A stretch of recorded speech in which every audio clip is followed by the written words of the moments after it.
Well, hello and welcome to On the Patio with Mr. D. Hey, I had a little problem with my very trustworthy HD Vixia HF S200 camera. Now, I bought this in 2010, guys.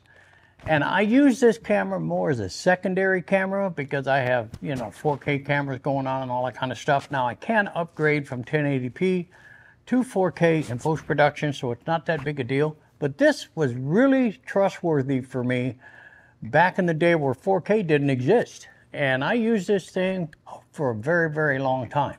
Well, anyway, I was shooting the review of the Mach Wheel e-bike, and it died. It quit working. It did some weird stuff. You'll see that in the demonstration of the new camera replacement. Now, I say new. It's not new. It's just new to me. To buy a 4K camera like this will cost you upwards of $1,300 and up. Now, you can get the Chinese knockoffs for $129 and $159. I did that. You saw a review on that previously on my channel. I was not happy with that camera, but it can still be used as a secondary camera, but in low light and other conditions, it's just horrible. So what I did is I did some research on what came after this camera. And I found out the S200 was out there. I didn't know much about that. And the G20, now that's when we jump into 4K, and that also changes your price up quite a bit. Now you can pick them up on eBay for around 500 bucks, but I went ahead and bought the Vixia HF S200 camera. This is what I got. And the reason I got this one is because it has a dual card slot. And look at the size difference. It's Mutt and Jeff here. But I went ahead and got this camera. And I'm going to use this as a secondary camera. Now, this sold in 2011 for $1,000. Brand new, out of the box. I picked mine up on eBay for 115 bucks. I'm real happy with my purchase. Everything works. I got the remote control here. And the cool thing is, all the batteries from my old camera work in this camera. So I don't have to buy new batteries, which we normally do when we change up cameras. What I want to do now, guys, is go ahead and unbox this thing, even though you've seen it here. But I want to unbox it and give you a breakdown of the functions and how to make it work. It's actually pretty simple.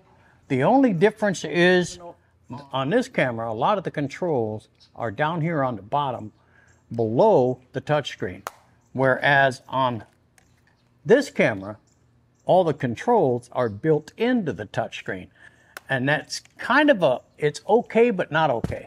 It's kind of a nuisance. Like if you're in the menu, you have to hit the function indicator on the screen. But when you're done with that particular action, you have to go out of it and then go back into function to continue. Kind of weird that you can't just go back to where you were. You got to go all the way out and come all the way back in. Weird. But anyway, that's what we're going to do.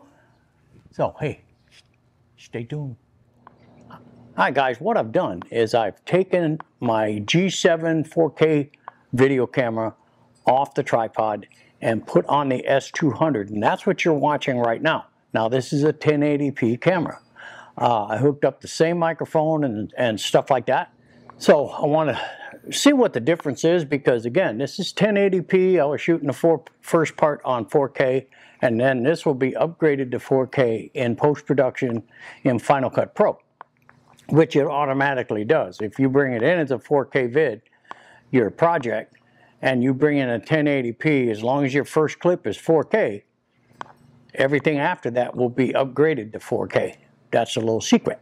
So anyway, we're going to go ahead now and I'll show you the unboxing I did earlier, and then we'll get back with you with some footage and outdoor stuff. And so, hey, we'll be back in a bit.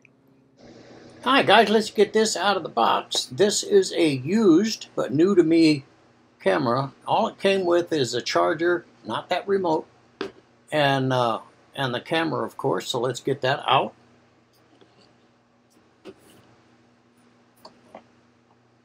And there you go. There's the camera right there, guys. and it's pretty awesome. Now again, this is the Vixia by Canon HF S200. Now the big features here is it's got a double card bay where you can put two 32 gig cards in it, where my other camera supposedly had a 32 gig internal and had a one card slot. What blew me away with this S200 camera is the size difference from the HF 200 camera. Now look at this. Look at the size difference. I was blown away. I didn't expect it to be that big of difference, but it really is. I mean, take a look at that. The lens housings are different. My hood is like a 29 here, and I think the hood size on the other one is a 58. Now my old camera served me well for many, many, many years. But what's going on now with this thing is that when I go to turn it on, I get nothing on the screen. As you can see here, I got nothing. And don't know what the problem is. I know if I hit the playback button, I get a snowy looking LCD screen, but that's it. I mean, nothing else. I don't know what's wrong with it. It's broke. It's done. But it served me well. One of the things I was trying to find out between these two cameras is if compatibility with the batteries and the mini cold shoe, all that kind of stuff. And I found out that these batteries, this mini cold shoe, works with this camera. And along with my old spare batteries, I have the Canon battery, and you can see the one that came with it, plus two long-term batteries, so it's going to be great. Now another concern I had was the remote control. This WD-88 is compatible to my old camera, and I wasn't sure if it was compatible to my new one, and I found out with research that it is compatible, and I tested it last night, and it works like a charm. Hi guys, so here we go. If you've ever operated a camcorder before, this isn't brain surgery. It's pretty easy to do. The power button's up here. It automatically opens up the shutter. You can see here, now this is all touchscreen. Now, to get into settings, guys, this is a little bit tricky. You have to hit the function button on the screen, not on the side of the camera, which I'm used to doing. Then you hit your menu, it does white balance and all that kind of stuff. Now, to scroll down, you put pressure on the screen. Now, for instance, I say I want to check mic level. I can go automatic or manual, and I want to turn the audio level indicator. I want to see it when I'm on and shooting film. All right, we have automatic white balance, focus is set at autofocus. Automatic focus, mic level is auto, and record programs. I'm gonna scroll here. Your zoom, video light. Video light's kind of cool. Watch this. I hit this, hit it on. You can see it just popped up. And there it is right there. Now to shut it off, you got to go back into the function screen, hit the off button, and then close it, and you're good to go. Now, the only unfortunate thing, every time I try to go back to where I was, I have to hit X, go back into function again. Kind of a issue, but not horrible. Now, you can go preset record, digital effects, image stabilizer, I've definitely got to have on. And it's dramatic, so I'm going to leave it there. I want it to work all the time. I'll go back to function again. Scroll down. Digital effects, video light, zoom we talked about, menu, white balance, programming. All right, so, and here I'm in programmed TV. If I want to do manual settings, I can do that right here. I'm going to get out of there. Now, I'm going to go over to this side button and hit the display button. Watch what it does. You can see it turned on, off, Now, I turn the audio bar system to where I can see what the audio is doing.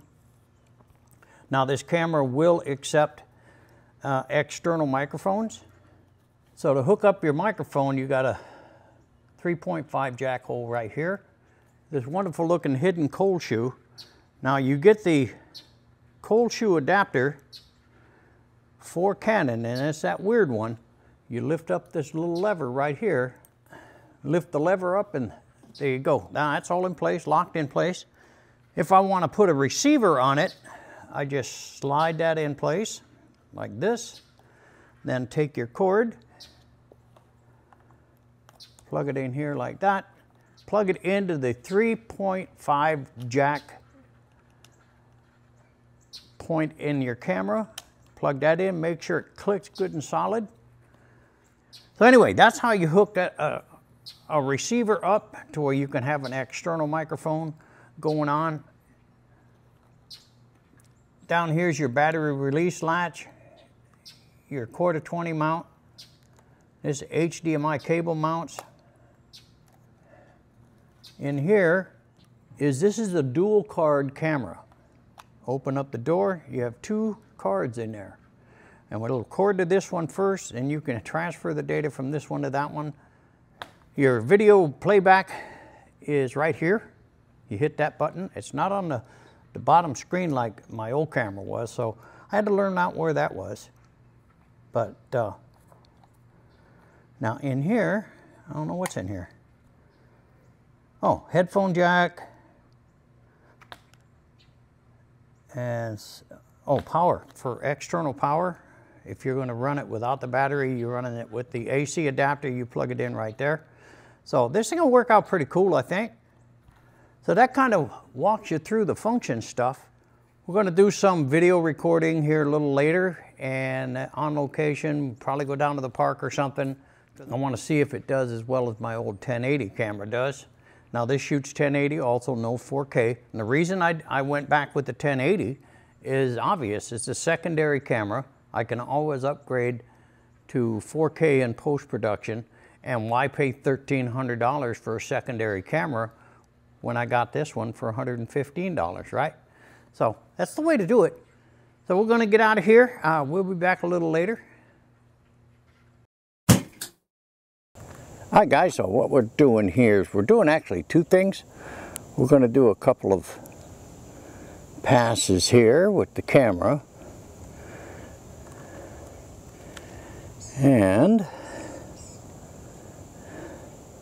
we're also checking out that popping sound. So what I've done is I put the DJI mic system on it, which has backup recording in the microphone. And I have that running at the same time that I'm recording off the camera with that sound. Now I want to see if I can isolate that little popping sound that we were hearing in yesterday's deal.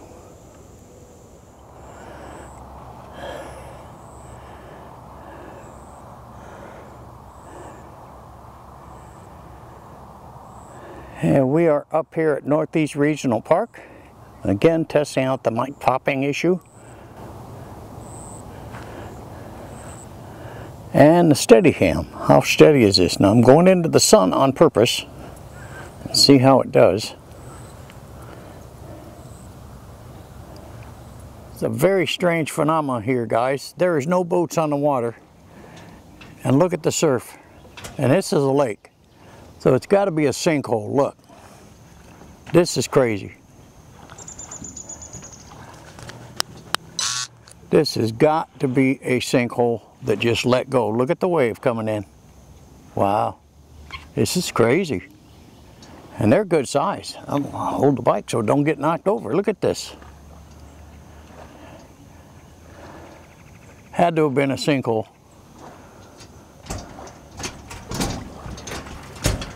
Wow. That was crazy. I've seen this one time before, a few years back, and I think when a sinkhole goes down, it fills that and causes the wave, because there's no boats on the lake, none whatsoever. Crazy. We're recording right now, and this is my new mock wheel bike.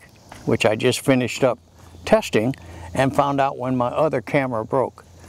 So I'm replacing it with this one right here, and we're going to see how it does. It doesn't have the wide angle that I'm used to with the other stuff, but I've got no complaint.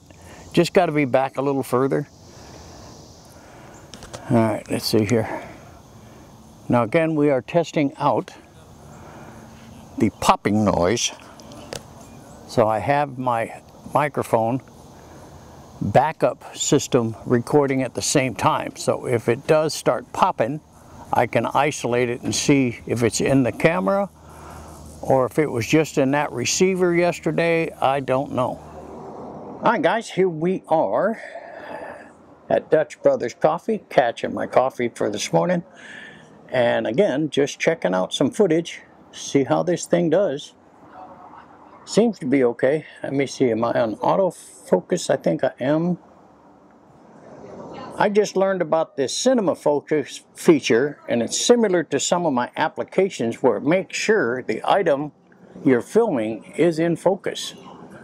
So for instance, I'm going to go to this chair.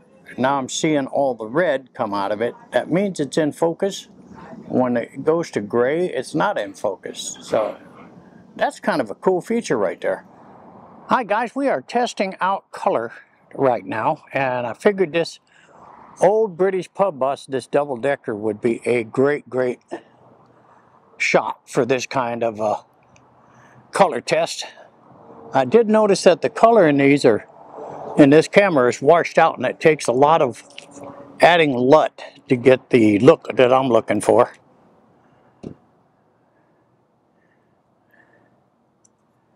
We're down here at the British pub right now, and again testing color to see how it's going to do.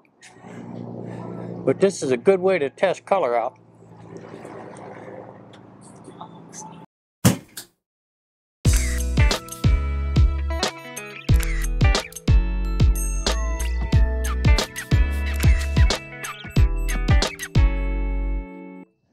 Hi guys, we're going to wrap up this edition of Paddling and Pedaling Florida Adventures, and we have been doing the review on my new to me old camera. I mean, actually released in 2011 is when it was first released, but it's the Canon Vixia HF S200 camcorder. I'm testing that now, finishing it up. One of the things I noticed, it had kind of like a popping sound. So I'm actually testing that now. I won't know until I get into post if that went away, if it was just something to do with the specific type of receiver I had on it. I really don't know. So what I'm doing is I'm backup recording on my DJI wireless mic system. That way I can have clean audio here, and if it is popping, then I know when I shoot with this I have to use the backup audio. Now the next thing I did is I found out that the lens is not very wide angle, so I went ahead and ordered a 43x Vivitar screw-on wide angle lens along with a macro lens, and that's just basically to have me have some toys to play with and stuff like that. I also ended up picking up a camera bag that's a little bigger than my other one, so I can put these lenses and stuff like that inside. What else did I get? Oh, and the AC power adapter.